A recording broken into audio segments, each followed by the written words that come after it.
सरसवचसां वीची वीची भवन्मधुमाधुरी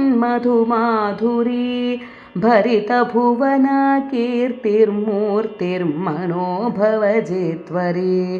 जननि मनसो योग्यं भोग्यं नृणां तव जायते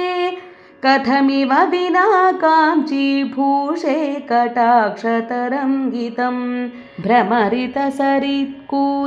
नीलोत्पलप्रभया नतजनतमः खण्डीतुण्डीरसीम्नि विजृम्भते अचलतपसामेकः पाकः प्रसूनसरासन प्रतिभटमनोहारी नारीकुलैकशिखामणिः मधुरवचसो मन्दस्मेर मतङ्गजगामिनः तरुणिमजुषस्तापिञ्छाभास्तमः परिपन्थिनः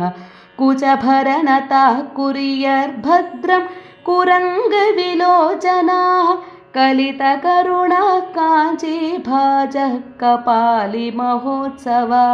कमलसुषमा कक्ष्यारोहे विचक्षणवीक्षणाः कुमुदसुकृतक्रीडाचूडालकुन्तलबन्धुराः रुचिररुचिभिस्तापिञ्छश्रीप्रपञ्चनचुञ्जवः पुरविजयिनः कङ्पातीरे स्फुरन्ति मनोरथाः कलितरतयः काञ्चीलीलाविधौ कविमण्डली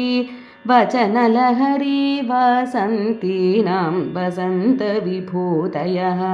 कुशलविधये भूयासुर्मे कुरङ्गविलोचनाः कुसुमविशिखाराते रक्ष्णां कुतूहलविभ्रमाः।